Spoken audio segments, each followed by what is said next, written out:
Welcome you to my YouTube channel.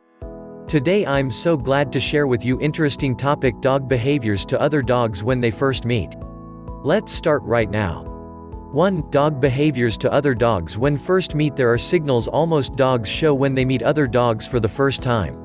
Below are top behaviors dogs do the most during the first meeting with other dogs.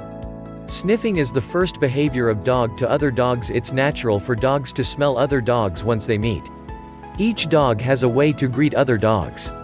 Some starts with smelling the mouth, while others can sniff the whole body. You may notice that two dogs do a touch sniff ritual when meeting. At first, they sniff each other front on. Then they move to the back side of each other. This is fine if both dogs are comfortable with that. But if yours ignores the opposite dog's growls, twitches and whines, calmly walk him away before he causes offense.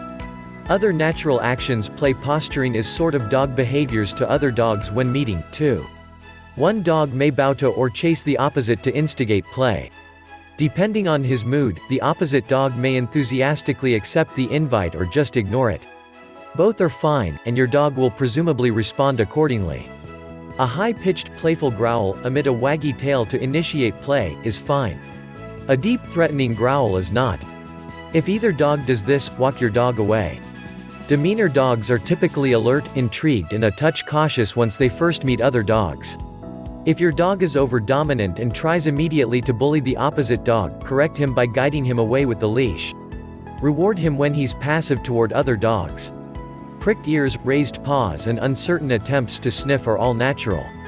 Dogs are excellent at taking social cues from other dogs, so don't worry if either dog appears apprehensive to start with. Some dogs are just a little shy. Showing dominance. One dog may tend to be a dominant between the two dogs. As a result, the other dog will become a follower. The dominant dog may be the one to start sniffing first. He is usually the bigger dog. In fact, two dogs can still go along well when having a dominant one in the group. However, when the dominance becomes serious, the aggressive dog may start bad behaviors. Therefore, you need to observe carefully to know when you should interrupt the meeting and control your dog. 2. Tips for knowing when there is trouble. Albeit your dogs come when called as quick and 100%. You may still have trouble knowing once you should use it. Here are some tips. Avoid letting your dog crowd other dogs who are trying to enter the park. Instead, call him to you and keep him occupied twiddling with you until the dog is well inside the enclosure. Avoid letting your dog tailgate other dogs. If your dog has his nose glued to a different dog's butt because the other dog weaves a jagged path round the park, don't just stand there and ponder if the other dog minds. If you wait long enough and no one involves this uncomfortable dog's rescue, the opposite dog may finally take matters into his own hands and snap to inform your Bowser to go away.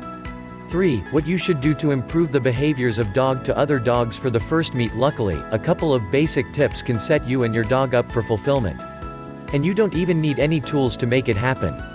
These tips will help you ensure your dog behaviors to other dogs to be good. Introduce the dogs in neutral territory. Canines are naturally territorial, which explains why tons of biting incidents occur on home turf. Instead of bringing the new tail wagger onto your property, otherwise you bringing your pup to his, try a park.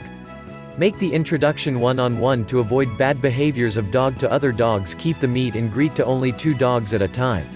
The more canines present, the greater the likelihood of a fight breaking out. Once a correct greeting has been established, then you'll work your hi to a dog park.